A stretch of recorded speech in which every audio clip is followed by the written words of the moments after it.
soon, or just right now. You're just gonna tell Yeah, me. I'm just Straight gonna up, tell, like, you're we're gonna just start recording right now.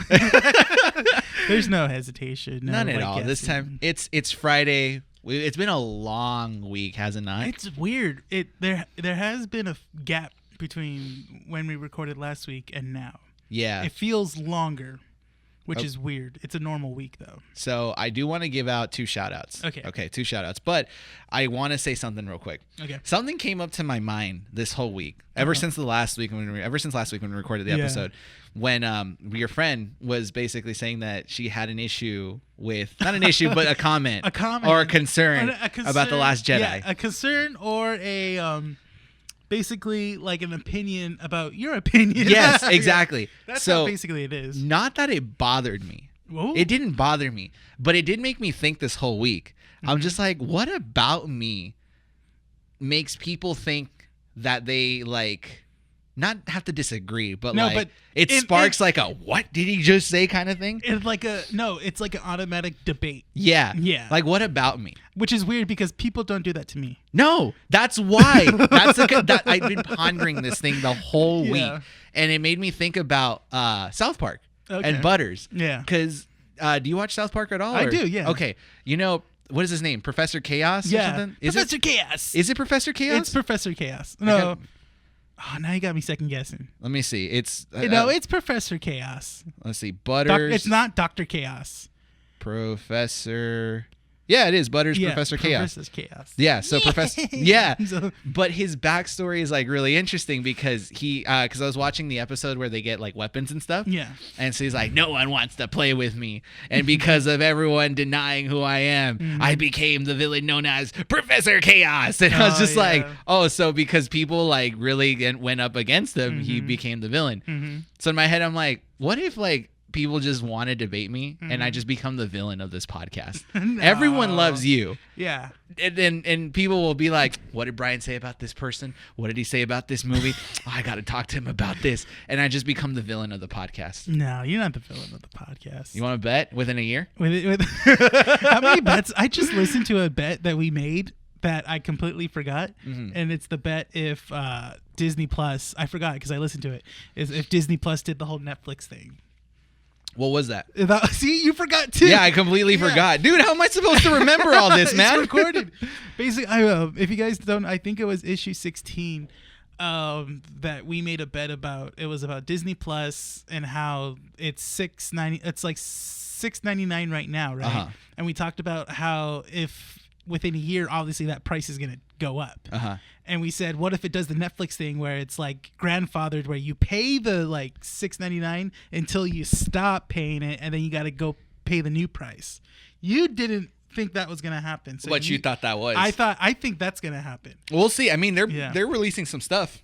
And the bet was you eat like a little handful of your spicy jelly beans, and then you have to pick. But if you win the bet, I have to eat 3 of the nasty jelly beans you picked out for me. All right, so you're the scribe of the podcast now.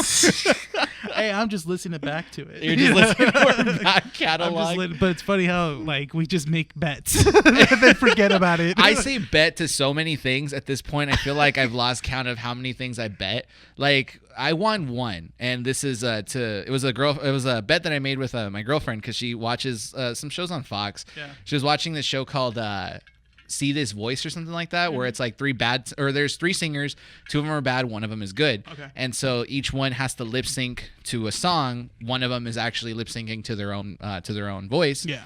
And I predicted the right one. But before all that, I was like, bet I know who it is. And she's like, all right, fine, I bet you a cocktail. Whoever wins it has to buy the other person a cocktail. And I guessed right. Yeah. But I barely make bets anymore. I just like saying bet to make people second guess. Bet right now. Bet. All right, so quick 2 shout outs. So Eric actually reached out to me. Good. Eric was mentioned, a couple issues ago? A couple issues ago, he came in and said how much he loved the show. He listens to the show and stuff like that. Yeah. So he reached out to me on Facebook. He's like, yeah, I want to, ease off Renee and let you know that you guys are doing some ease off Renee. Yeah, because I guess he tells you a lot about the stuff that's going on. Which is I don't mind. It's just I'm sorry if I don't respond right away. I actually, because I'm working during those times. Yeah. And when I get home, I just want to talk to my girlfriend or watch a movie and stuff like that. I'm in the same boat. Yeah. Like, I mean, we work and then we come to do this, and there's nothing wrong. We love doing this and stuff like that. But we do this like once a week. Yeah. So we do so much on a Friday night. But we still plan out ahead of all these certain things. So but he reached out and he said that he loves the show. He really is. He's a big fan, that he's listened to everything, and so he just wanted to let me know personally. And we talked a bit about squadrons and stuff like that. He knows that I'm which I played. Not bad. That. Is it fun? Yeah, it's pretty fun. It's pretty fun. So and he said that if I ever hop on, I told him I'm going to add him on Xbox. Cool. So I do have an Xbox. Okay. And if I'm ever on Squadrons, we'll probably squad up and play a bit of a X-Wing TIE Fighter action. So it'd be interesting. So thank you, Eric, for reaching out and letting us know, like, these kind of comments and stuff like that. They do motivate us to keep going. We love doing what we do regardless of it, but still, like, it brightens up our day when people tell us, like, I love what you guys do on the show and so on and so forth. It's always good to hear feedback, even if it's good or bad, just to know that people are listening. Yeah. So it's great that we have more than one listener. Yeah, of course. And, which is weird to me. We got some good listens and good views on our stuff, so it's good. It's good. And of course, friend of the show, Rebel and Bishop, friends of the show, constantly talking to us about it, always listening. Always girlfriend Andy, now listening to this like about 2 issues ago. My girlfriend is still not listening. We're going to get her to listen. She watches the Let's Plays, that's for sure. The Resident Evil 7 Let's Let's Plays? But she's critiquing everything I do. She's like, you didn't do this and do that. I'm like, it's my first time playing. Dude, just wait. I mean, so episodes 1, 2, and 3 are up, and then I'm gonna edit episode 4 soon to go up. Hopefully by the time this goes up. Yeah, no, not hopefully. It'll be up by the time this is up, and that one has a pretty. Oh wait, is that the one? I think that might be the one where I like the puzzle, right? That's the puzzle one. So then episode 5 is the one when you play. When I play and I scream so pretty loud. Shout out to Eric. Thank you for reaching out. Second, I do want to shout out a local business here. Go ahead. Really good friends of mine. They work at a place. One of them actually owns the place, Guildhall in Whittier. It's right up on Brent. Yes. Really, really fantastic bar, and they're very friendly to everyone that goes in. Spencer, he's the owner, runs the bar and stuff like that. Sean, Arleo, CC, everyone who works there, fantastic people. We should do a video up there. I want to. Yeah. I don't, but right now they're kind of still in the opening they're process. Getting back into they're getting stuff. back into this, and they just recently opened up this last Friday. That's so good. today when we're recording. Cool. Last Friday, if you guys are listening to this on Wednesday. Yeah. They just opened up again. They are an esports bar, so they only do streams. They only put streams up on their TV, and a lot of their cocktails are themed nerdy stuff. So they've got Bejeweled themed cocktails. They have Schrodinger's cat, so it's like not like video game nerdy culture, but it's still a nerdy kind of thing to do. They do a lot of Fire Emblem, Final Fantasy stuff. They do a raspberry cocktail, which is a Pokemon berry that you see on there. And they just did, because of this whole quarantine thing, 3 cocktails themed to the Fallout theme. They have Nuka-Cola, they have a stem pack, and they have snake oil cocktails. Fantastic. Really? Fantastic, yes. So if you're in the Whittier area, please go visit them. Go support that business. Great people. Love them. They're doing outside dining. They're doing outside dining, outside dining. They're really, really conscious about the whole safety aspect, too. That's good. No, they have to be. Yeah. Probably one of the best. Yes. Inside joke. But no, one of the best I've seen. Just they monitor a lot of things, and they make sure that you feel comfortable. They sanitize everything in front of you. That's so great. Everything is perfect. They've done an excellent job. Again, just please go support them. Guys, it's Guildhall on please. Bright, right across the street from Chase Bank. So just go give them a give them a visit if you guys are around Whittier. And if not, if you're closer to the Burbank area, they also have a Burbank location. Oh, up there. wow. So, yeah, that's the mother. That's the mother hub. Oh, okay. Yeah, that's the OG. That's the prime. That's the prime. That's where it all started. Bar prime. Yes. They actually have Critical Role is like down the street from them. Oh. The people that work on Critical Role, the podcast or the show, they go and visit that bar frequently. Critical Role. Okay, side little track. Critical Role is like getting so much traction now. They're fantastic. Yeah. They're a really good group of people. I will admit, because I'm not into D&D, so I never really heard of them until maybe a year ago. Until like they started putting out a comic book, and I was like, what? Yeah, no, they're really great people. Yeah, okay. They're close to that Burbank location. Don't go to the Burbank location just to see if you can find them, like and stuff like that. Yeah. Go support the business. They're great people out there Yeah. too. I recently went for my birthday on September 19th. My girlfriend took That was me your over. birthday? Yeah, Happy late. I was hiding it. You hid yours too. Don't That's even. true. Happy late birthday, I guess. No, thank you. Okay, next time we gotta celebrate each other's birthdays. Fine, next year. for the next. We're doing a podcast together now. September 19th Yeah. is mine. But we went to the Burbank location and really great atmosphere. It's a beautiful bar on the inside. They showcase all their liquors and stuff. And they're friendly to people under 21 as well. So, Okay. yeah, so you don't have to go in and drink. Food's fantastic there. So Okay. shout out to Guildhall, the guys over there in Whittier. I know them, personally. So great work. Visit them. Go support them. Cool. With that said, are we ready to start this podcast? Let's do it. All right. So let me. Oh, this is my intro. Here we go. Do I want to do it off script? No. I don't feel confident yet. It's good to have it as a guideline because it actually helps us. Yes. Okay, here we go. Hello, citizens. Welcome to Keeping Up with the Nerds Variety Hour, coming to you from 12920 Philadelphia Street, Whittier, California, aiming to be Whittier's #1 podcast for all things nerdy. I'm your host, Bryan Rene. And welcome to the show, everyone. Yeah. Yes. There we go. We're pumped. We're ready. It's a Friday night. And the energy drink has just hit us. Yes. Taking a break off bang. For Yes, we are, because I actually been noticing I've been drinking it for too long now. Yes, almost a year. And I'm just like, I don't like that. I was the one to aftertaste. encourage you to do that, and I'm sorry for that. No. And then okay. I don't want to say no totally because I would drink it often, but then like I got more into the flavors now. Okay. And I did drink it a little bit more. Yeah. Drinking it from like maybe twice a week to like every other day. That's just not good. Which is not good. But we need a slower caffeine intake. yeah, because I actually drank coffee this morning too. Oh man, And I don't then- even. Did I have coffee this morning? Yeah. I don't even know. I woke up at 5 a.m. for my job, so I got these because I use a Keurig. A Keurig. Keurig. I think it's German. I might be wrong. I think it is. But yeah, because I use those. So, but I feel bad when I use the K cups when I just throw it away. Do you use the reusable ones? I just now last night got a reusable one. Let me know how they work because I have girlfriend has one at our place. Oh yeah, So, it's not bad. Okay. It's not bad. You just fill it up. You can buy like you don't have to resort to getting like the big box coffee with the K cups in it. Yeah. You can buy just a normal ground coffee, like like And one of just those reuse them? expensive. Yeah, and just fill it up, put it in, and then after that you just pour it out. That's it. The podcast that tells you about Keurig reusable cups. Reusable cups. I'm just saying that's my new thing now, and I can like buy whatever flavor I want, and not worry Flavored about coffee. like. Whoa, you know. the possibilities are endless. All right, so moving the podcast along, Yes. we are still in October, which is Spooky Nerd Spooky season. nerds. Oh yeah. Yeah, it's still Spooky Nerd season. So- Which did you see the updated thumbnail on the YouTube? Yeah. Yeah. So I kind of fixed it. I'm gonna edit it a little bit Yeah. because I like it, but I feel like it can do better. Okay. So it'll be up there. If you guys are listening to this on Spotify, please go on over to your YouTube channel and subscribe over there. Yes. The podcasts are also posted up there with comic book themed thumbnails. I mean, if you haven't picked it up yet or you're a new listener, we name our episodes issues because we want to theme it to our comic book kind of theming. That's like the main thing that me and Brian like is comic books. Right Yeah, now. we're comic book nerds. We love this culture and stuff. Yeah. So yeah, so I actually edit thumbnails for each issue, and they're comic book themed, so they look like actual.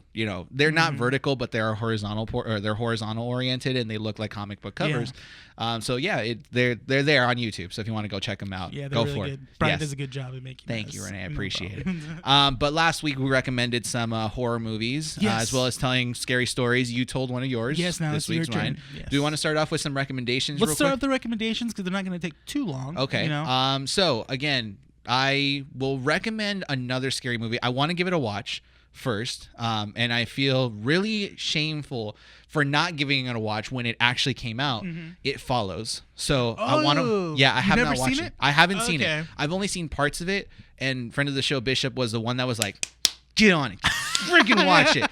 But I was too much of a baby because it came out in like 2014. It came out, okay, so for me, when that movie came out, I'll admit, I never saw it when it truly came out. Yeah. I always kind of like was a made sleeper. fun of it because I didn't really care for it. I watched it and I was like, oh, okay, I see where it's good. Yeah. I didn't love it, but it is a good movie. It's a sleeper movie. No, like yeah. it was hidden under the radar. So Yeah. I'll give that a watch. I tried watching Gremlins again because I really love that movie. Yeah, it's still a strong movie. It is a strong movie. I think It's the very second one that comical. yeah. It's comical. It's Well, like the second one tries to be too much comical after that. yeah. So I want to watch it because my girlfriend doesn't like it because she's like, why is it so cute and cuddly and then so gross when you add water to them? And I'm like, cuz that's just what makes copyrighted. So I'll give that a watch as well. Yeah. But the series, it's not a movie, it's a series I want to recommend. It's in the theme of kind of the spooky kind of atmosphere. Spooky time. Castlevania on Netflix. Oh, If you know you what? have- It's on my list. I haven't It watched is it. fantastic. Okay. So we actually tried holding off watching season 3 because a couple of friends of mine, John and Sarah, we were watching it together and quarantine hit and we haven't been able to. So that now we're trying to sucks, watch yeah. through season 3 again. And it was been out for a couple months already because it came out in February 2020.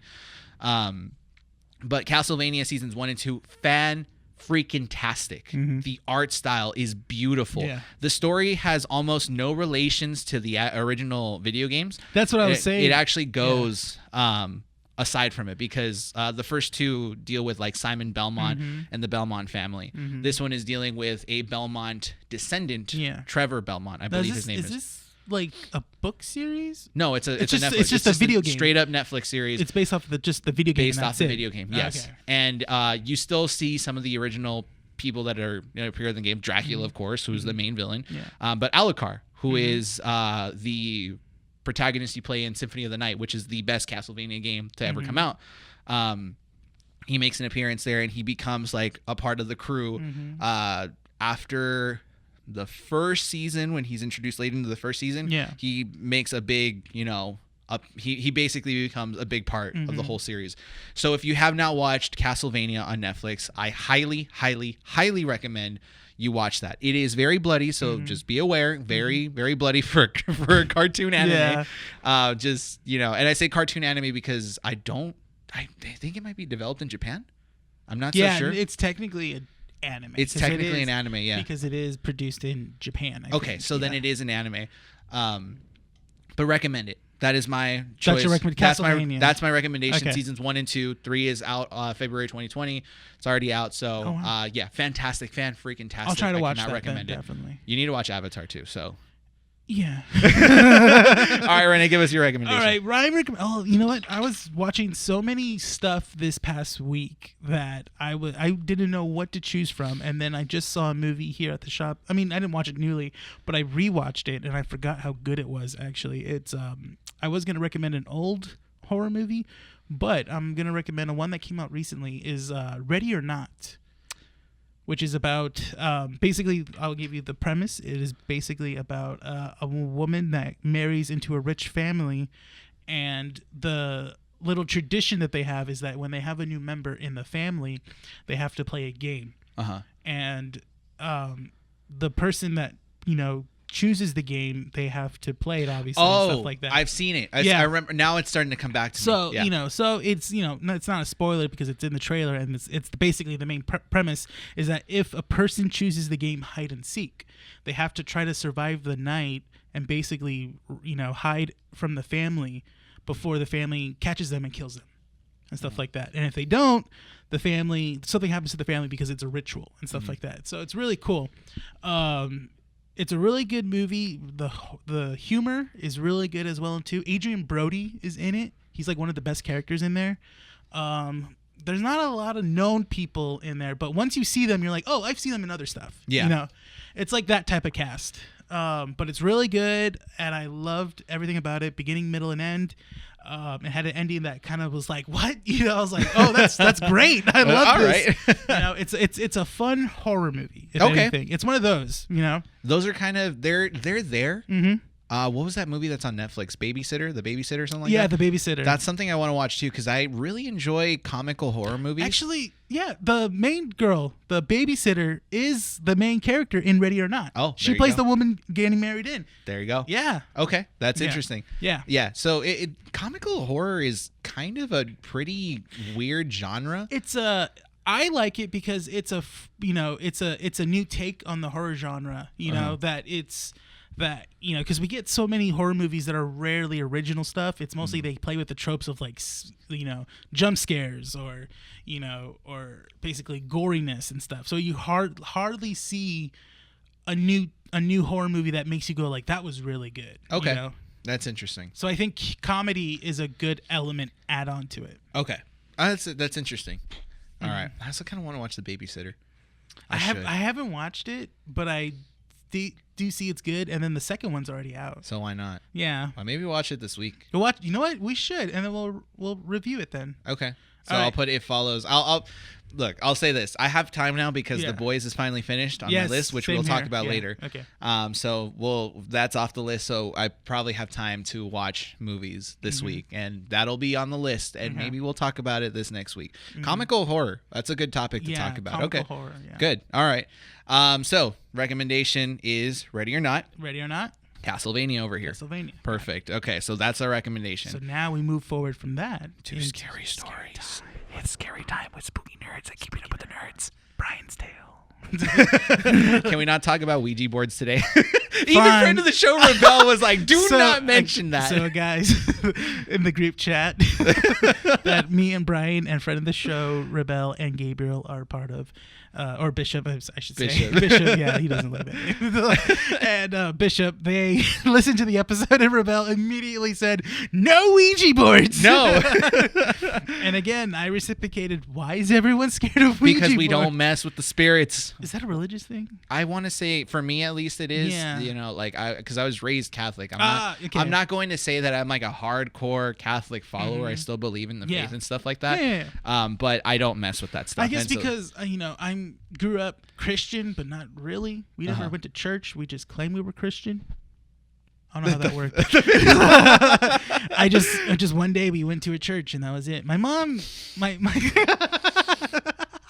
one day we went to the church and I became that was Christian. it. Yeah, we just became Christian. I think that's how it works with Christians. I'm sorry. We maybe lost like. Yeah, maybe lost like a 5%. Hey, we maybe lost a listener. Anyways, yeah. So I remember really quick. Sorry, guys, little tangent. I remember just my mom would always take us to church like once every 3 months because she felt like we needed to go to church when my dad wasn't really a religious person. So he never even went. She took me and my sister, and we went with my grandma. My grandma's a hardcore Christian, if anything. And and that was it. But we went to church maybe. So if I can remember the times I went to church in my life, it would probably be all 5 fingers. All five of my fingers. All 5 of my fingers. So the whole spiritual stuff doesn't really mess with you then. It doesn't mess with me. That's probably why. But then again, I've had encounters Okay. of weird, abnormally kind of stuff. So because of my religion and the stories that my mom and my dad would tell me as a kid, I am not necessarily like my stance is yes, I believe in it, but it's more along the lines of like I just don't want to talk about it to not mess with it because my parents are from Guatemala, and so their whole kind of story is like La Llorona. That's their big thing. Okay. My dad has actually encountered, from what he's told me, like 2 or 3 different stories. Yeah. He's encountered La Llorona once. And my mom has, he has. Wow. And it was actually, How old is he? He was young. He was driving his car okay. and she popped up in the back seat of her car. Oh, Of his wow. car, yeah. So that was that. And then my mom has 2 stories of my grandfather. He passed away before I was born. Oh, okay. Where he was once really drunk. And again, this could be because of how drunk he was. He saw the Llorona walking down the street and tried following her and ended up seeing a woman with a skull of a horse for a face. Wow. And that's when he ran away. The second time he saw him or her he was walking through a forest on his way home, or like a little not a forest, but like a little what do you want to call it, like some bushes and stuff like that, right? Yeah. and he managed to pass by a riverbed, Mm-hmm. and he saw a naked woman showering, Mm-hmm. which is the where the Llorona would normally be, Yeah. and he almost drowned because of that. Dang. They found him in the morning a couple miles down from the river. So those are their stories. Yeah. My stories are a little bit different. I've always had the feeling, and I said this in the last issue, Mm-hmm. I've always had feelings regarding some like energies and stuff like that, Yeah. depending on where I live. It's never bothered me. Like, my whole belief is like, if a spirit is going to do something, then do it. Mm-hmm. You know, like not threatening or like, just do it. Like, what are you going to do? Screw it, you're going Come on. to fight me? Kill No. me down. Do it. What you waiting for? No, none of that stuff. It's just Yeah. like, I know there's like, for me, I believe that there's energy around us. Yeah. You know, maybe you see something from the corner of your eye, whatever it is. I've had a couple encounters, and the encounters that I've had been consistent enough that visually they all match, Yeah. and they actually connect from when I was maybe 17, Yeah. 16 years old to about more recently, maybe about a year or two back. Yeah. And it's been the same thing. So I'll split my stories into two parts. I'll Okay. tell the one today, Yeah, and and then then 2 weeks from now I'll 2 finish weeks, up, which will be the last week. which will be the last week. Yeah. So my first encounter with the one that pops up more recently actually happened here in Uptown Whittier. Oh. My dad managed, or he used to manage, the Bank of America building, which is Oh. right across the street from the Starbucks. If you Yeah. guys are by Uptown Whittier, Uh-huh. it's where the Whittier Brewery is at now. Mm-hmm. So that building, he used to manage it, and then he used to do janitorial services at night. Mm-hmm. I would help out. I was pretty young at the time. I think I was like in middle school or something like that. Okay. And so you're like 13 or 14. yeah, and excuse me, the energy drink's getting there. I know. There would be stories in that building regarding like ghost activity and stuff like that. The 6th floor specifically. Mm-hmm. Which if you aren't Whittier local or anything like that, Whittier or Richard Nixon actually had an office up on the 6th floor. Yeah, so it's called the Nixon Building or something like. Is it something? No, I thought this building was something Nixon or something. in no. there. I don't. Okay. Maybe I'm not so sure. don't I should know. know because and I used to like be around that area a lot. But he used to have an office on the 6th floor. Yeah. I don't think the ghost activity is related to him, Yeah. but the 6th floor always had weird activity going on. Uh-huh. A lot of the tenants there would say that they would see shadows in the corner of the room. That glass would actually shatter out of nowhere. There was actually a tenant there who had a glass table, and he was working late one night, and my dad had to go and go see him because he reported that the glass table basically just shattered. Ooh. And when he showed me the photos, it shattered into tiny pieces. Like, Yeah. we're not talking about big old fractures. We're talking about like a car window shattering. Mm-hmm. And it was weird. Wow. And so we're like, okay, so, and someone might come out and say like, oh, well, that's how the glass, tables are supposed to shatter for Yeah. like safety reasons. Okay, that could be the possibility. At the time, we didn't know. So my experience was we were working our way down from the 6th all the way to the 5th, 4th. That's how we clean up everything to make sure that if anyone was there, we know before closing up everything. We tell them like, hey, if you need to leave, we're going to be leaving in about like an hour or so. Just letting you guys know. Cool. So we got to the 5th floor, and we've already finished the 6th floor. No one was there. No one was there. Okay? The entire floor was empty. We were about halfway done cleaning up the 5th floor, going into different rooms and stuff like that, when all of a sudden I started hearing footsteps coming from the 6th to the 5th floor, and they were pretty heavy footsteps. From what I remember, I felt a very cold chill. Like, not like cold where you feel cold on the inside, but enough that I had goosebumps on my arm. And I look at the staircase, and I see this tall black man wearing a trench coat. He had a white beard, and he had kind of like a top hat, something like that, right? And he comes up to me, and keep in mind the hallway was still kind of feeling cold and stuff like that. Wait, so how was the distance between you and him? So the distance, I would probably say maybe a good from where the elevator's at, because the way it's structured is you have an elevator. You can walk left for about maybe 10 feet, and then you turn right, and that's where all the offices are at. And then from there, it's a pretty long hallway. So I was in the middle. The hallway was maybe about 15 feet away from separation from where the offices started to where the elevator room was at. And this gentleman comes up to me, and he asks me, "Son, how do I get out of this building?" And it didn't click to me until afterwards that no one was on the 6th floor. And I just told him, "Oh, well, it's kind of weird. You actually have to go down until you hit the mezzanine. And then past the mezzanine, there's a big metal door that you have to push, which will lead you to the 1st floor, and then you can exit." And he's like, "Okay, thanks, son. Thank you." And he just now, walks do you away. remember his face, or like He was old. he was an old man? He was an old man with a beard, with a white beard. beard. And a top hat. And like a top Was hat-ish. he tall? Tall, very tall. Okay. I at the time was maybe like 5'11", 5'10". Wow. Like I was a little bit taller. And it didn't click to me. Like there was no one on the 6th floor. Mm-hmm. So as he left, the place started getting a little bit warmer. And I called my dad out and I'm like, hey, did we not just check the 6th floor? And he's like, yeah, we did. Why? Well, a gentleman just came down from the 6th floor and he was asking how to leave the place. And he was kind of quiet about it. He's like, okay, this is kind of weird. So we went downstairs to the mezzanine to his office and we actually have a camera. There's only one exit from that building. Okay, one main exit. And this camera points to the actual staircase that leads to the door and the elevator. Okay? And the camera is fixed well enough that you can see the number on the elevator from where it goes up and down. Oh, okay. We went from the time that I supposedly saw him all the way to about 20 minutes afterwards. Okay. Never once did the door open. Never once did the elevator move. He just disappeared. That was it. That was it. Wow. As he was leaving, the footsteps kind of like started going like, you know, softer and softer and softer. And the metal door is loud enough that you can hear when it opens. Nothing. Wow. Nothing. But the story doesn't end there. Wow. So I didn't think too much of it. I was just like, okay, well, whatever. Well, you were young, yeah. I was young. I was like maybe 16, 15, 16. Whatever. Okay, I saw a spirit. Cool, whatever. Yeah. So about a week passes, and my dad comes into my room. This is on a weekend. And he comes in, and my dad was usually very calm. My dad was never the type of person to stress about anything. He was just very kind of like calm. He didn't really let anything get to him like that. And he was a believer of spirits and ghosts. He just doesn't mess with them. Yeah. He comes to me, and he's kind of shocked, kind of scared. He tells me, hey, Bryan, can you tell me the description of the man that you saw coming down the stairs? And he was kind of a little bit concerned. I'm like, okay, yeah. Told him the description. Tall, maybe about 3-4 inches taller than me. Trench coat, white beard, top hat, black man. And my dad freezes. He says, okay, I just got off your phone with your cousin. And she just had a dream about the same man that you just described. And in the dream, she said that she was pregnant. And that this man was chasing after her, and that he wanted to kill her, and kill the baby too.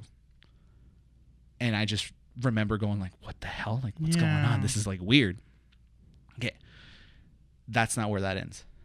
But this person has consistently popped up in my life. Really? On 3 other occasions.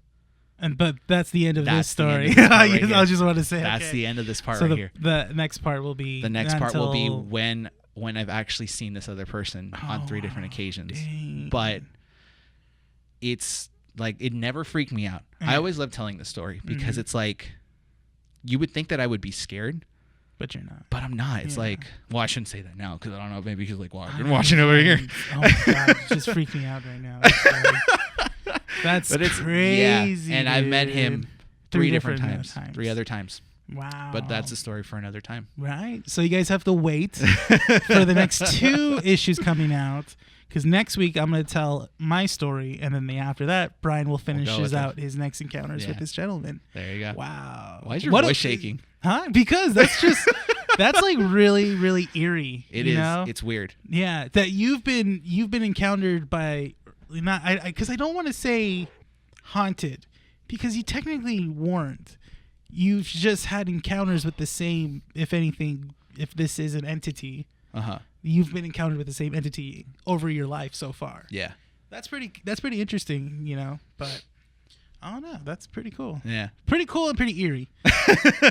So what a way to... Yeah, if you guys, comment down below what you guys thought of Bryan's story. That's way better than my story last week, at least. I can't top that. Hey, everyone's got their own stories, man. Some people run into some weird stuff, so yeah. That's pretty good. All right, should we jump out of spooky nerds? Spooky nerds, yes. Let's do that. Go into some nerdy stuff. Yeah. So, what is the first thing that we should mention? So, real quick, what's the time on the podcast?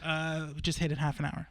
We got a half hour. Yay. We're good. Yeah. This is great news because there's tons to talk about. Yeah. So, as mentioned before, I finished The Boys. I binged the entire show in a week. Yeah. Last week, I think you got done at what it was. I was done by episode 4. Hey, no, that was before the camping trip. Oh, that's right. Okay, so you had more time. So I finished it technically in about like 2 weeks, but basically between like the watch time. No, but with your schedule, that's pretty good. It's like within a week, right?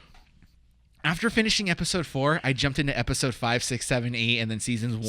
Okay. It's like, no way, I can't So stop. before we talk about season 2, let's talk about then how you. Do you do the boys first? Yeah, we'll do the boys, Okay. but we'll do it like in little parts. So we'll talk about like maybe like 10 minutes about season 1 because I wanted to see how you felt after season 1 because Butcher there's a is lot my that idol. I'll just say that. because there is a lot. Okay, spoilers, guys. Yes, that's right. That's right. Okay. Spoilers, guys. If you guys haven't watched The Boys, stop it here. Watch The Boys, then come back. Yes.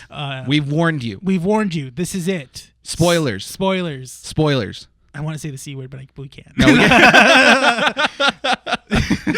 New favorite word. New favorite word. Okay, so how did you feel about the end of season 1? Okay, so I'll start off by saying that the people that described the show to me should not have described the show to me. Period. Yeah. Terrible. It's a superhero show, but gory. Dude, It's not. You're not giving credit to the character development, the writing, the plot, the way everything is structured so well. The meta-ness of everything is just so damn well. Oh, they do a good job at poking fun of like how today's superheroes are in like comic books or movies and they stuff poke like that. fun at DC specifically. Oh, yeah. Because most of the characters are DC oriented. You know, you have Homelander, who is obviously the Superman. Deep, which is which is Aquaman, obviously. Then you have A-Train, which is obviously the Flash. Queen Maeve, which is Wonder Woman. And then you have Black Noir, which is basically Batman. Yeah. Which Black is Noir is Black Noir. Is it He's Black my Noir? favorite. Okay, so Black Noir gets like I was hoping he was gonna get more light in season 2, and he does. Yes, which is amazing. We'll get to season 2 in a bit, but I will say Black Noir, and I'll tell you why. Because Black Noir has such a great development, and his weakness is fantastic. Right? I laughed my ass off watching that whole part. But the end of season 1, I felt like was satisfying enough. It wasn't like, I don't think it was good enough after watching season 2. I think it was good enough at the time. But then after watching season 2's finale, I felt like season 1's finale was just kind of like, okay. Yeah. It just made you like so season 1 basically was going off of its shocked factor. Yes. The finale of season 1. Yes. That's what it was all banking on, and it worked. It worked. But the thing is that when you look back at it, again, the way that season 2 ended, because because we talked about this earlier. Season 2 ended really well because you mentioned it. You said that it ties everything up well. All the characters fold over into their arcs, and they now have finalized good character development. Yeah, I feel like the end of season 1, like you said, is a big shock factor. For those of you guys, again, spoilers. Like this is the last chance. Season 1 ends with Homelander showing his child, who was birthed by Butcher's wife, Becca. Becca, which is the most effed up thing you could we were left possibly to do. believe that Becca was dead or missing. At some point. Yes, something. Well, we knew, but like we knew something was wrong. Okay, so in the comic books, she dies. She's actually dead. Okay, she dies giving birth to Homelander's baby. Okay, but yeah, that's the thing. Yeah. So I like this better. No, it's the way that Prime or Amazon Studios is taking The Boys and taking it from the comic books is really well. So in the comic books, it's not the Deep that basically takes advantage of Starlight. It's both. It's Homelander, Black Noir, and A-Train, I believe, that end up molesting her. So that's what happens in the comic books. The Deep never gets involved. This is fantastic. Like I at first thought that it was way too much because you had to follow the Deep's arc, you had to follow what Homelander was all about. Then you have the Boys arc, and then you have Huey's kind of side arc with Starlight. It was a lot to follow, and then A-Train's arc and all this. A-Train's arc was really good in season 1. Yeah, and it's just like, how am I supposed to keep up with everything? And this is where I kind of tend to lean off to the side where I say like maybe season 1's ending wasn't the best that it could be, because now that I think about it, it kind of left me a little bit unsatisfied. You want to root for Butcher. Yes. You really want to root for him because he's gone through a lot. Yeah. And then showing, like, I was explaining this to my girlfriend. I can't show her the show. She cannot stand the gore factor out of this. It's a very, very well done show. If it wasn't as gory, I would have pushed her to watch the show.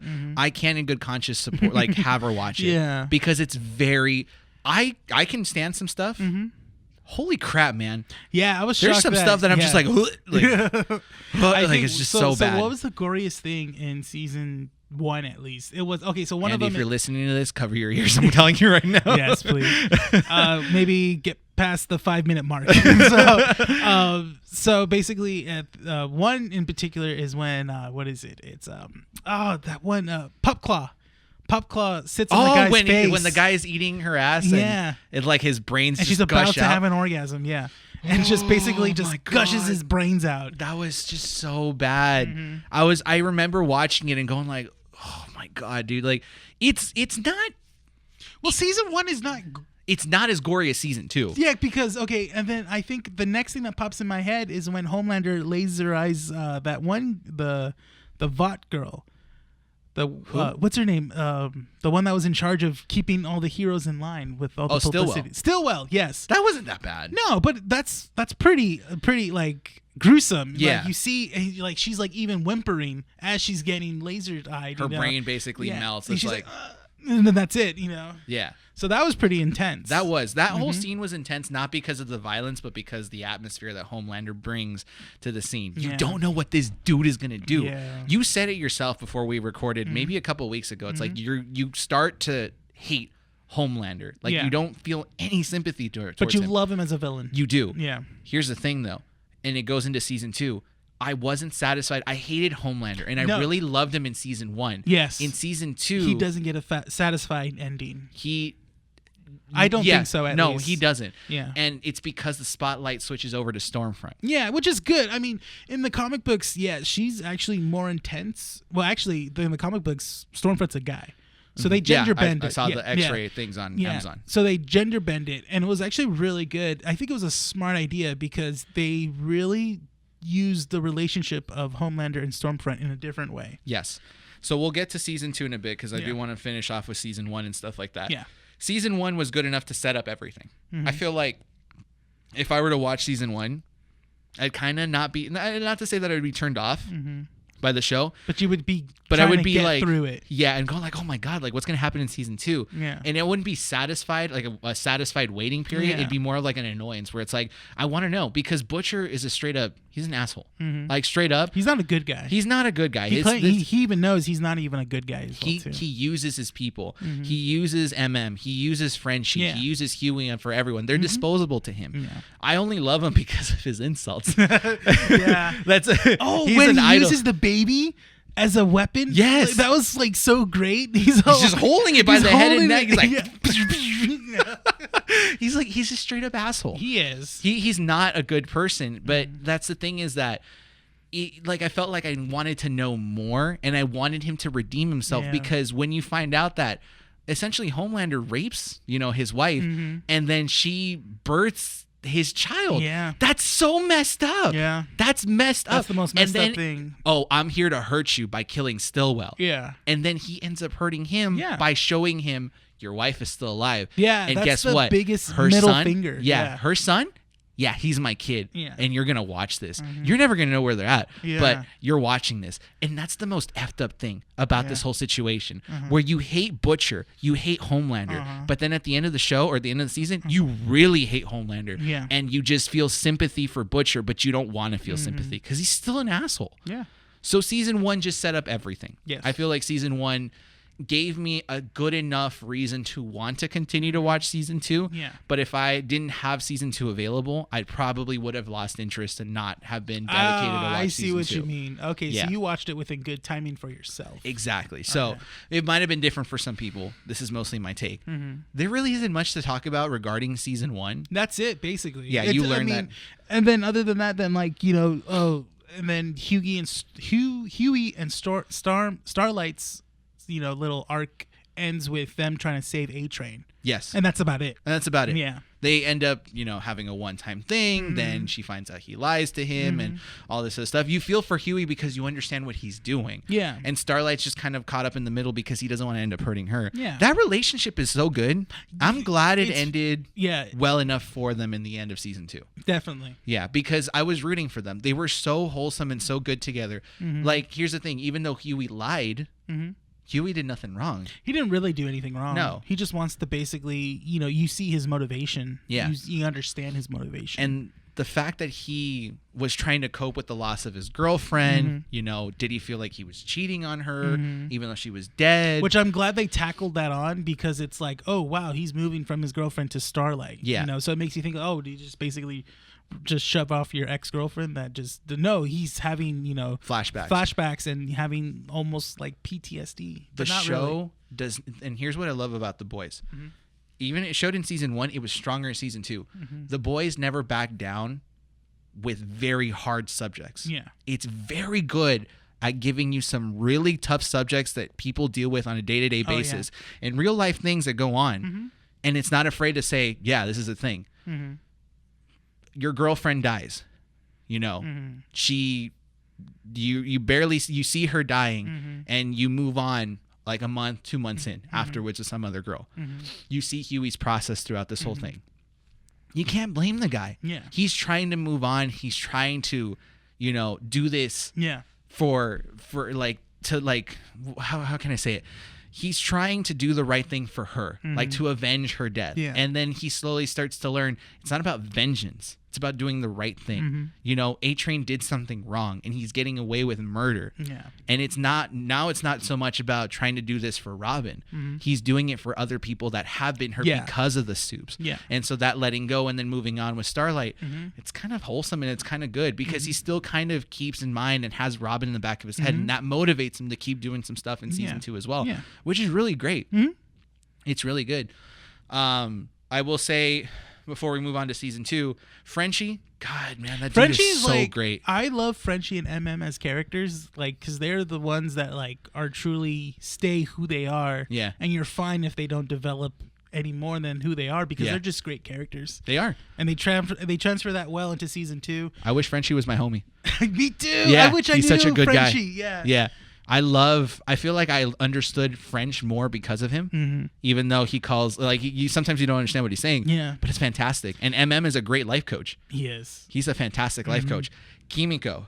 I love her. I love her too. She is the best boy in The Boys. Yeah, she gets more development in season 2, which is great. Fantastic. Yeah. So great. That wraps up season 1. Season 1. So moving on to season 2 of The Boys. The Boys. So season 2 starts off. It doesn't slow down. No, it keeps going, which is good. There's no build up. It's just basically, this is where you left off. We're gonna keep going. 7 is somewhat dismantled. Stillwell's gone, and now we see Edgar Stans or whatever. How do you pronounce his name? Edgar. Oh, sorry. What's his name? He's the guy that plays the general in The Mandalorian. Oh, yes. I forgot his real name. But, yeah, the actor that plays... he's also in Breaking Bad. He plays... yeah, he is. Yeah. Oh. He plays such a great villain. He does. He does a great job of playing that quiet but stern and very kind of just don't know what he's going to do villain. Yeah. You really don't know what he has in store. I'm trying to see if I can find the actor who plays this guy, because he's not in the top list. What the heck, man? Wow. I'll find it later. Okay. But he's such a great actor. Yeah. Because he really makes this business guy seem like a threat. You do see him as you do see him as almost like the face of Vought. Yes. At this moment, which is really good. Yes, because Stillwell is dead. Yeah. Homelander kills her because that's not his weakness. He found out because Vought, and she lied to him that the child was dead and that Becca was dead because of it. No, they were just in hiding. And we get more of a development in terms of what the boys are trying to do. The boys have lost everything, essentially. And they don't have Butcher at the moment. They don't, because Butcher's gone. Yeah, Butcher's gone in the first episode. And they basically try to do what they're normally doing. So they go to the head director of CIA. Yes. Rayner, which was the character in season 1. And we're like, oh, cool, we get to see them do it. But next thing you know... boom! Her head explodes. And then I just love the whole way that Huey's like, her head's gonna explode. And he's all, the whole interaction is so fantastic. Just it was so great, you know. And then it freaked me out. I was like, wait, what's going on? You So know? I actually caught myself having the same reaction that the boys had during certain scenes, where you're just kind of like, what the hell? I was like, holy, like just get like shocked out of it. We never know who did it. They never explain. It's just basically it's just out of nowhere. There's we find out. Well, I know, but I'm saying in Right the first then and episode, yeah. In the first episode, we don't know who's doing this. We don't know how they're doing it. We don't even know anyone around that could do that. That's the thing. So we find out it's the Congresswoman. Yes. In the end of season 2, I was actually watching IGN interviews afterwards. The writers intentionally give you the answer after Rainer dies. Really? And I didn't know. And I'm just like, oh my God. I gotta rewatch that now. So once Rainer's head explodes, the scene cuts to the Congresswoman talking on TV. Oh. Because MM says, who the hell would do such a thing? And then it cuts into that scene. And you're just like, oh. And during the congressional hearing, which was another okay. So when fantastic! They Holy crap! God. So the build up to that was even great too. See, this is why I love season 2 a lot. Is that the build up to that was like, okay, all what the boys were trying to get to do and try to get Vought into to go against them in the lawsuit. Or in the hearing, you were like, "Oh crap! They actually did it." They're like, well, they did it like 3 different times. They managed to expose Compound V. Yeah. They managed to expose Homelander. Yeah. And then they almost caught Vought, trying to do this whole thing, like hiding secrets. And then every time something goes wrong, every damn time something goes wrong. So right when like the witness of the ex-Vought employee. Of the chairman, or was he chairman? He was a CSO, I think is what it was. Yeah. Okay, so he was gonna testify against them, and you were like, "Fuck." Do you swear to tell the truth, the whole truth, and nothing but the truth? And then, I do. And then hands down. And then next thing you know, it's happening. He dies. And I'm like, what the fuck? I was shocked. And it keeps happening. Yes. Everyone's dying. So here's the thing. Watch that scene again. They hint at who does it. Because the Congresswoman, she looks in every direction where the heads explodes. And I was like, oh my God. Why didn't I pay attention? Yeah. The shock factor is good enough to distract you from everything. And that's what it works. That's the Yes. thing. It works so well because you're thinking in your head, oh, they're going to get the congressman woman. Yes. You're like, oh, wow, she's going to be up like you because you're thinking it's Vought the entire time. Yes, and it's not. So when there's a scene, in that scene, as the heads are exploding everywhere, there's a scene where the camera is actually facing so if you're looking at the court, like where the judges are at, or not the judges, but the I don't know what you want to call them. The people that are going to listen to everything. The camera is actually on the left side. If you're looking in that direction, camera's on the left side, and one of the people that's on that committee there, or the Congress or whatever you want to call them for the hearing, she's actually running in the direction of the Congresswoman. And as Mallory's grabbing her, the Congresswoman, to get up, she turns around to look at the woman behind her, and her head explodes. Oh, and then she looks back down. And you're like, wow. So there's things like that. And she'll look everywhere, and everywhere she looks, a head pops. That's great. So it's like you didn't even know. I love that. It's an IGN interview. So if you guys don't follow IGN on YouTube, I know it's it's a news media that kind of sucks. Yeah, I get they have that. We kind understand of what you reputation. mean. Yeah. But they do have good interviews where they interviewed the actress that played the Congresswoman, and she talks about how she didn't know that she doesn't know she didn't know until the last episode actually that she was a suit. Oh, that's cool. So they filmed that scene in 2 different ways: one where she wasn't shocked, and one where she was shocked. And yeah, it's actually fantastic to find out that she was the one blowing up heads, and she's got an ulterior motive. So when she finally blows up the head of the guy from the Church of the Light, the Church of the Collective, yeah. And I don't know why that guy's so obsessed with Fresca. Okay, can I just say that's fantastic ad placement, right? It's so because I legitimately thought, I'm like, wait, isn't when what's his name, Archer, whatever, goes up to Deeb, and he's like, Fresca? Yeah. Okay, I legitimately was like, wait, isn't Fresca an actual drink? It's an actual drink. Yeah, and I forgot. Yeah. And it's funny because they're so meta when it comes to they're obvious about their ad placement. They didn't care. The show doesn't care. There's literally a scene where I think it was Starlight who was using her phone. Yeah. And then someone walks in on her, and she puts the phone down, and the camera pans right in the center of the phone, and it's a Sony. They do that all the time. The ad placement is ridiculously obvious, but it's so funny how they're like, Fresca? Fresca, yeah. Every little thing. Oh, can I offer you a Fresca? Yeah. And you're just like... and then, oh yeah, Fresca fucking sucks. It's so great. Yeah. It's fantastic. It's so funny. That's like their main thing in the Church of the Collective. Like that's their go-to drink. And then like for the longest time, I didn't understand why it was Fresca. But it's because the guy that's in charge of it loves Fresca. Yeah. And I'm like, Fresca? I don't even like Fresca. I like Squirt over Fresca. I kind of want a Fresca now. You want to get a Fresca after this then? Can I offer you a Fresca? Here's a Fresca. Oh, we should do that. When the boys returns, just open up a Fresca and just start drinking. That's, you know what? That'd be really great if we like, when season 3 premieres, we like put a video on IG where we like just sit down, pop open a Fresca, and then we're doing that. I haven't seen any on stores actually. It's hard to find. I think certain stores have it. Not all. It's not like basically you'll get it at Walmart. I think you have to go to like maybe Albertsons or Probably. something. Or Vons. Now that I think about it, I kind of really want a Fresca to try it out again. But anyways, so the whole season 2, there's a lot to talk about. There is. And I feel like to properly go through this whole thing, we'd have to start talking about how certain characters are developed pretty well. And we're not going to try to make this like a 20-minute conversation for season 2. That can easily go on it. We can easily do that. Yeah. So, so I'll say this. Butcher, everyone that mattered has a great ending arc. Yes. Their characters are fully developed and fully realized.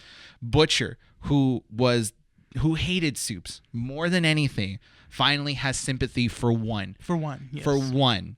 The son of Becca. Yes. Who his father was Homelander. Father's Homelander, which is another great thing about him. That was like really interesting to see him finally accept a suit. A soup, and because he has like interactions with like Starlight and Kimiko, but they're not like fully invested relationships. No, he doesn't even. I mean, he doesn't trust Starlight. I think with Kimiko, he's all right with. Yeah, but well, because she helps. She's an asset. Yeah, yeah. That's why he sees her as an asset. You know, not as maybe as close as the other characters, as the boys and stuff, but. Yeah, he treats Starlight like really differently. But you understand, which I love too, in that one episode when they're in the asylum and then when Huey gets hurt really badly, they take him to the hospital. Yeah. Him and Starlight really have that connection when they talk about Huey. Yeah. And I love that how they address Butcher and Huey's relationship when they mention his little brother. Yeah. And how he died. And it's like, oh, yeah, I see a lot of your brother in Huey. And Huey is the canary of Butch. Yes. Because Butch needs him to care about something. Yeah. And for Butcher to realize that is even greater as well, too. Exactly. Starlight, fantastic. I feel like she went from being the hopeless, romanticize the world because it's all beautiful kind of person to understanding the world is just messed up. Yeah. And yes, sometimes you need to hurt people to get things done, but if the overall finish of this is something good that'll help out more people, then it's great. Yeah. The scene that catches me is the one where they take the car from the civilian and she kills the guy, essentially. Yeah, she kills the driver of the car. They don't hide the fact that he was a father, too. No, that was so great as well, too, because it made you realize he wasn't being stupid. He was just basically trying to protect himself for his family. Exactly. And she ended up doing it. And then she talks about that whole thing. She's like, I didn't once, like my whole thought was, what did she say? Basically, she didn't regret killing him. Yeah. The whole thing was like, oh, my whole thought as he pulled the gun was, why did you have to pull the gun? Like that was her end choice. And I mean, I love how is she like, wrong? No, but I love how she looks at Butcher and Butcher does that classic like kind of like acceptance grin and she's like, don't do that. Yeah, don't do that. Don't give me your acceptance nod because I don't want that. Yeah. And I'm like, dang. So she grows to be a character that now can defend and now has a purpose other than just being hopelessly romanticizing this world around her. She like understands the reality of certain things. She manages to fix the relationship with her mom, who was just the most annoying character out of the whole thing. Oh, her mother was so bad in season 1. I hated her. And in season 2, obviously that carries over, but then like you said, they reestablish the relationship. She sees Vought for what it is too, and she realizes. But that's the thing I hate about that though, is that yes, she does see Vought for what it is, but it takes kidnapping. I guess so. Well, because she's gaslighted. She's like thinking, oh, my daughter's a superhero doing this because her, even though what happened to Starlight, she said about it, what happened to her with the Deep, the mother was still kind of like, oh, well, you're part of the Seven, just deal with it and stuff like that. That's such a stupid thing. Like, Yeah. I got more annoyed of her. Like, I didn't care. She ended up leaving. Cool, whatever. Like, get her gone. Like, I don't want her in season 3 anymore. I think that her arc was over and done with. I think that she made Starlight's arc finalized. If they were to bring her back, it would just feel like a back pedal. Yeah. She's done. I feel like she's done. Starlight had a good arc. Yeah. Unless, if they do bring her back, if they were to bring her back, it would have to be because she dies. The mom. That would be the only reason, I think, that would justify bringing her back. Is that something happens to Starlight, with the Seven, and then maybe Homelander, does something and kills the mom and stuff like that. Yeah. Huey and Frenchie. I'll group them both together because they're kind of... They don't get a lot, but they are great in this season. Yes. Huey isn't a helpless, scrawny child anymore. Yeah, you feel that he is like, he can do something. Yeah. I really love the interaction with the dad, and I think that's where that growth came from when they're seated in the couch together. I think this was season 1. Season 1, yeah. Yeah, and Huey's dad is like, no, I'm not disappointed in you. I'm proud of you. You're standing up for yourself. That moment immediately boosted his growth into season 2. Yeah, which was, again, and then we don't have to see the dad again. No, that was it. That was perfect. It. Yeah. That's all it was. And he became someone who can make decisions rationally. He, knows what he wants to stand for, yet he's still kind of useless. You can tell. In the first 3 episodes, he was dealing with kind of like that anxiety of like, doesn't know officially where he stands. But then after, I think it was like after when Butcher came back and stuff and realizing that, okay, now we can do something. Exactly. I think my favorite scene with him was when they're trying to get Kimiko out from the base after this is in season 1 again. Where Frenchie, they're trying to break out Frenchie and MM. Yeah. And he's shooting the Vought guards. He's like, I'm sorry. I'm sorry. That was favorite great. part out of I think that's my favorite interaction. He's a great character. I love him. Yeah. And then Frenchie's just a wholesome dude. So in season 1, it was said that Frenchie had a big hiccup in a last mission they were all together. Yeah. That had to do with the superhero Lamplighter. Yeah. And had to do with, what is it, Mallory's grandkids. And which was great that they brought it up again in season 2, because when they go to the asylum, we find out that the security guy is Lamplighter. Yes. Which was great. And it's Sean Ashmore from he does look familiar. No, yeah, he plays Bobby from X-Men. The heck, Iceman. He was Iceman, man. So he went from playing an ice superhero to a fire. That's which is great because because I'm watching it and I'm like, now he's doing fire. That's great. That's fantastic. Like, he was Iceman. If you guys don't remember, he was great. Iceman. That's great. Yeah, man. So which I love that they finally tackled it on, and then we get to see basically Frenchie's backstory on that. And he doesn't. It's fantastic because you feel more sympathy towards Frenchie. Frenchie he's a drug dealer. Like, this guy is the lowest he's of the a lowest drug, of scum. arms dealer, everything. Yeah, he's black market, whatever. Yeah. But he's got emotions, and what's great about that interaction in the asylum is that. Because MM says, like, if you would have told us, we would have left you off the hook. He's like, what makes you think I want to be left off the hook? Which is, that was great. It's great because he holds on to that guilt. He doesn't want to be washed away. That motivates him to keep going further. And that interaction between Mallory and Torchlight afterwards, when they're just kind of like talking to one another, it's like, Frenchie tells her, it's like, you can kill him, but that won't solve anything. It won't bring him back. No, let him live. Yeah, let him punish himself. And it's like, yep, that's fantastic. Like, Frenchie understands it. Both Huey and Frenchie are fantastic characters. I wish Frenchie was a homie. Honestly, I wish he was like a real life friend of mine. I wish I really knew Frenchie in real life. Yeah. And he's fantastic, and he's got emotions. He's got feelings. The relationship between him and Kimiko are just great. Kimiko actually has a great development in season 2. Yes, she does. We find out that she was kidnapped from a like rogue terrorist army off the shores of Japan and stuff like that. And she was human before as well too. She was given Compound V at a young age. After her whole village and her family gets killed off by Americans, is what it seems like. Yeah. Homelander. It's I'm not too sure it was Homelander specifically, but I know that it was like superpowered. It was people. a suit basically. And then we find out that the brother is one of them. He comes to America and she tries to save him, ends up dying because of Stormfront.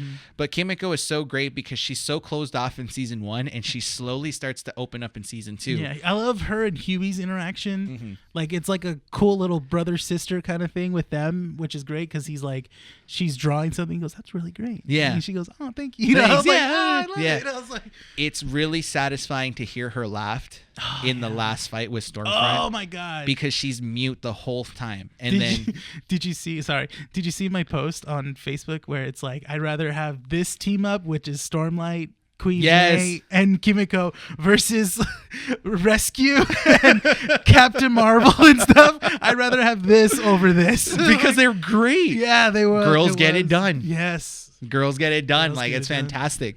Honestly, just the only thing about Kimiko is that she's just fantastic. Yeah. There's no other way to explain her growth other than visually seeing it. Yeah. Because she's mute.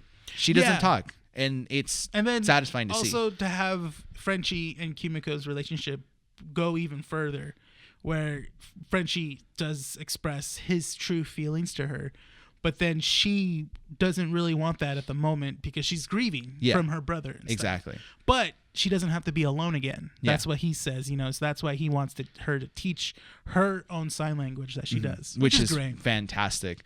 Then do you want to hit the villains now? Yeah, let's go with the villains. Homelander, biggest C word on the planet. I hate him in season 2. Yeah. I feel like season 2 ruined him in a good bad way. So I liked where they went in the beginning, where he was like so aggressive. Oh, when he freaking pops the eardrums off of Blindside? Yeah, of a Blindside, which is essentially the Daredevil character. He's just another blind bastard now. And you're like, what an ass, dude. That was so messed up. I was like, and then he talks to the girls like, if you think I wanted a handicap superhero on my team, I was like, geez, dang. He's just a savage. Like he slowly becomes just the biggest, just arrogant. I can't even say the word because I'm gonna get flagged for it. But the biggest C word. I wish Butcher was here to just say it. But like, holy crap, man! This dude is just straight up, just the lowest of the low. Yeah, and he's like getting power hungry ever since Stillwell is gone. And he's like he feels that he's in charge of Vought now. Yeah. But he's not. He's not. No matter how much he tries. He's like, he even goes up to Edgar and he's like, I am the face of Vought. He's like, no, you're just an asset. Right now, we're dealing with Compound V. So feel whatever you want. We can easily replace you. That was great. He took him down like a couple of pegs and stuff and Homelander was like... And that was just a normal person. That's not even a soup. You know? So I feel like in season 1, you said you learned to hate Homelander because you learned to love him as a villain. Yeah. That wasn't the case in season 2. Stormfront. Yes. Okay, this goes back to the idea of how the boys tackle some real life. They aren't afraid to tackle real life issues because Stormfront, and I want to try to handle this in the most sensitive way possible because there were a lot of stuff in there that I kind of was like, this is like NSFW, like not safe for work at all.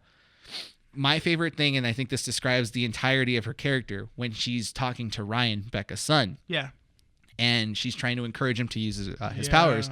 And she's like, we're doing this because we need to protect you. Like, you need to protect people because right now people are attacking us for the color of our skin. Oh, man. And I was just like, hold up, where's this Even word? Homelander was like, he was like, what the hell? Okay. What the heck's going on? He's like, Good people talk. He's like, people are attacking us from the color of our skin. It's white genocide. And I'm like, hold up. Which is interesting because when she got introduced, you felt that she was like one of those like, I loved her at the beginning. Like PC, SJW kind of people in superhero wise. Let me just say this because I'm gonna say this to just clarify where I stand, because if I say that I love her for the character she is, I feel like people are gonna like get the wrong What? No, let me defend this, okay? Yeah. She is probably the best villain in anything that I've seen or read in the last couple of years. Dang. Because of her development. Rebel just messaged you right now. because like I like a lot of the stuff she said was like, sure, why not? Oh, well, you're like she was the whole speech with Starlight. Oh, well, you're just the slut of Vought. Yeah. You're just, why do you fold against them? Don't be afraid to speak up to the company. Like, back up what you are. Yeah. Like, you're a woman. Like, you don't have to bend over and be the slut for the company.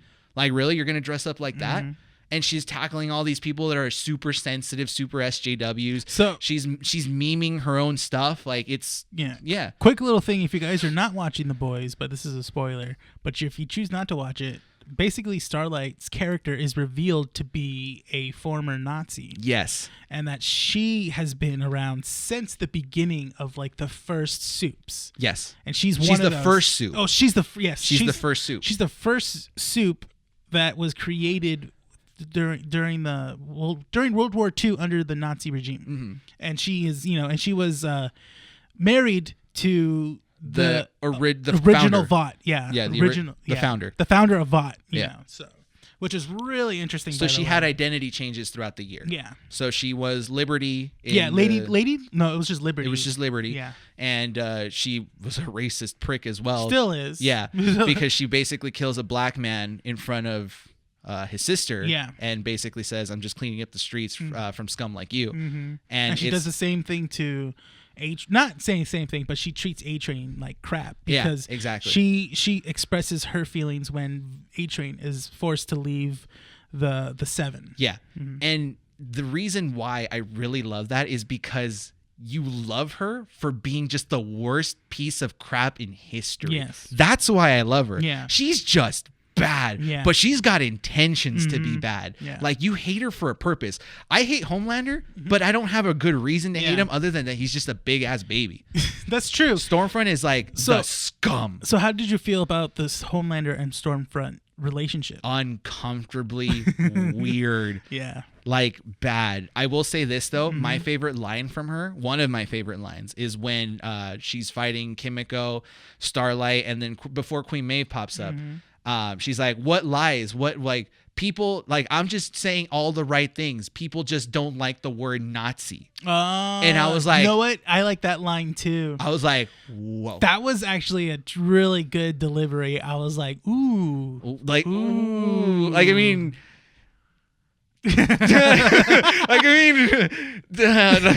See, this is why Bryan gets a lot of traction. I think we see why now. If you look at it. It's just a good line. It's a good line. Honestly, I'm sorry. No, it is because it's not a right line. It's not a right line. No, but it's good because it makes you go like, ooh. Because it makes you think. Yeah. That's the thing. It makes you kind of like basically look in a different perspective. Yes. And you're like, oh, yeah. Like, you're just kind of like thinking. I know Andy's listening to this right now and like picturing all my facial expressions. Yeah. She says I have like people can tell my facial expressions. You're seeing all the facial expressions now. Right now, but it's like I'm sweating just because of you like are just because you're afraid. You're afraid to say that you like Nazis. No. I'm kidding. No, it's that's not it. No, it's not it. It's not. It's just like, this is what I mean, that she's such a good character. No, you feel so uncomfortable to talk about it's okay to it's good. Like villains. Yeah. A lot of people love villains. But she's scum. Great. She's scum, but I love it. Yeah. Because you want to see, it pushes the boundaries of normal villains that we've seen over the time. Yeah. So to see this take on a villain in this way is such... It's so interesting. Dead. Yeah. You want her dead. You want her buried. And it's like the whole time when like Kimiko and Queen Maeve and Starlight are fighting her and they're beating her to the ground, you're just, that's the blood's coming out of her face. Thing. You're like, just beat her ass. Get her. Like, that's what made Game of Thrones so good was that when these villains are so terrible and they do these like unspeakable things and you're like, oh, I hate you so much.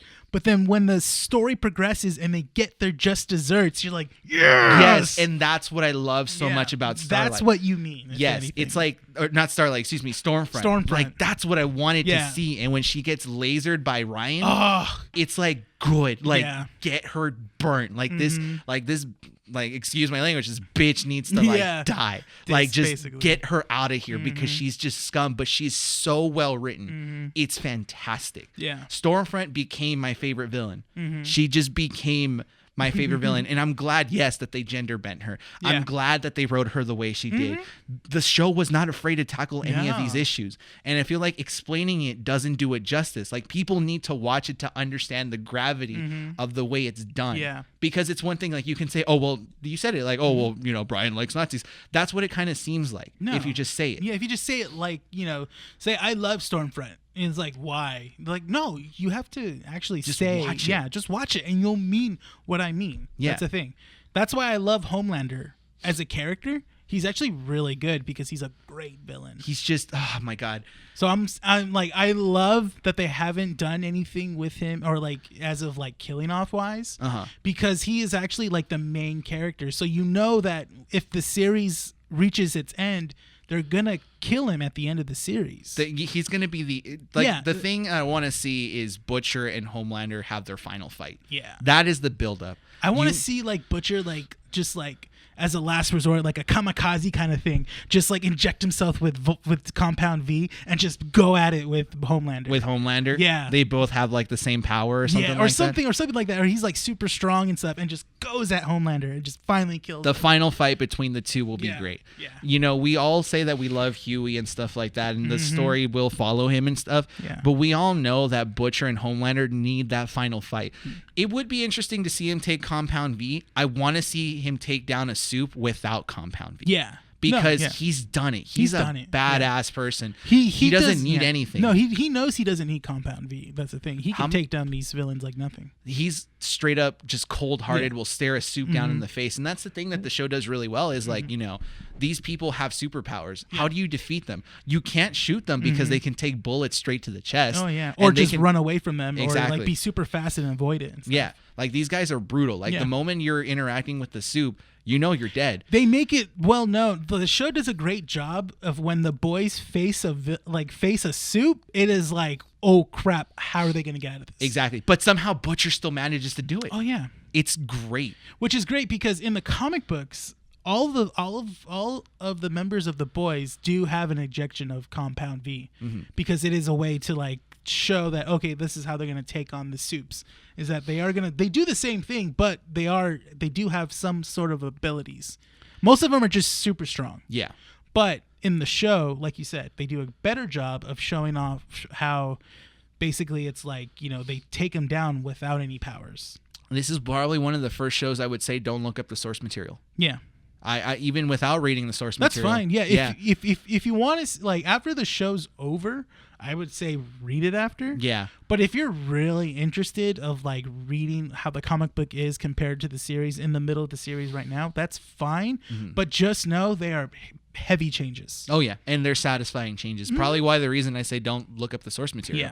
Yeah. How far are we into the podcast? An hour and 16. Okay, so let's finish up this by saying this because we basically we spent good 40 minutes talking about the boys. Yeah. I think we needed to because, you know, a lot of people were asking if we watched it yet. So I felt like, you know, okay, we did kind of have to dedicate it. We dedicated 40 minutes to 2 seasons. So, and maybe before season 3, we'll bring it back. But definitely. Can we mention Black Noir and how perfect he is? We can't finish off this entire thing without mentioning Black Noir. Black Noir is like one of my favorite characters or one of my favorite Soups of the 7 because he's just so quiet. You don't know anything about him in season 1, but you just love his demeanor. Like, you just love his look, and he's just like nodding his head. And then like in season 2, it's even better.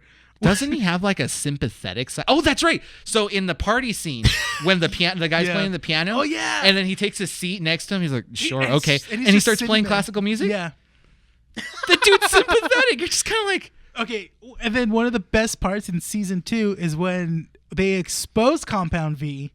And then Black Noir is watching on his phone. He's crying. That's right. But you don't hear him cry. You just see the heavy which is It's like the amazing. soup you can't hate. You know he's an asshole. So one of the things, we'll talk about it in a bit, but one of the things I love too is that how they use Black Noir, how Vought uses Black Noir. That's essentially their assassin. yeah.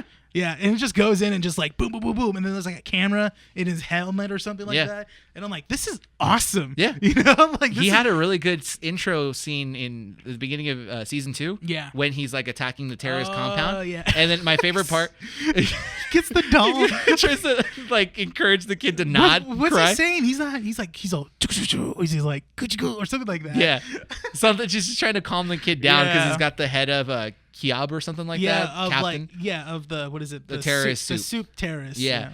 But my favorite kill from that sequence is when he grabs the dude from behind and then splits his head open by grabbing really? his jaw. I don't know if you remember. He grabs his jaw and vertically rips it open. I like the one where he slits the lady's throat and holds the cup and the blood is filling up the cup. Oh yeah, that was weird. He's all he grabs the cup and I'm like, dang. And he's savage. He's Yeah. a savage dude. And I like how because we don't get to know his power. I don't want to. I think it's regeneration or something. Basically, that's what it is. He can regenerate, but not as quick as Kimiko, I've noticed. No, it's more of like he's just an assassin. Like you can't kill him. He'll take bullets and stuff like that. But my favorite part of Black Noir, His weakness. Most of these superheroes don't have clear weaknesses. No, they You're just don't. led to assume that Homelander's weakness is Stillwater or what's the name? Stillwell. Stillwell. Yeah. Stillwell. And Queen Maeve is like her past history, and Yeah. A-Train is like his addiction to Compound V. Deep is like basically all of his stuff. His coming lack to of light. confidence. Yeah. Yeah. What's Black Noir's weakness? Peanuts. Tree nut allergy. Tree nut allergy. Which is great because it makes sense. Because remember in the beginning of season 2, or no, in episode 3 or 4, when that girl offers him an almond joy, he just stares at it. He doesn't even say. He doesn't say anything. He doesn't say anything. He It just eludes it. And he's like, okay, and just eats it, and he's just sitting there, and I'm like, okay, maybe he just doesn't like it which is I thought so, understandable too. Well, just because it's almond joy. Yeah. Like no one really likes almond joys. I'm telling you, the ad placement. That's like so that's the third time it's popped up because it was that girl that's on the computer who eats the almond joy. Starlight says that's one of her top 3 candy bars, and then when Queen Maeve stuffs the almond joy. Oh, that's right. Mouth, and he basically and then just tries to get the EpiPen. Yeah. It just kicks it off. I hope he's not dead. I hope not. That dude because is I want to fantastic. see more of Black Noir. But I want him. Do I want to see him turn into a good guy, one of the boys? No. I like him where he is right now. You know, just him crying. I want a gif of that, of just him looking at the phone going, I can make it. Oh, I can probably try to make it. I have to find it. I can make it. It wouldn't be that hard to do.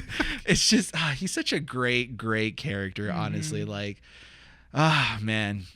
Well, let's end it on Black Noir. Let's end it on Black Noir. That's man. If I will say this, if you're not a fan of really gory stuff, I probably wouldn't recommend The Boys because I like how you said I probably wouldn't recommend. I probably wouldn't because even I felt uncomfortable with certain scenes, like wrist cracking, like split like vertically all the way.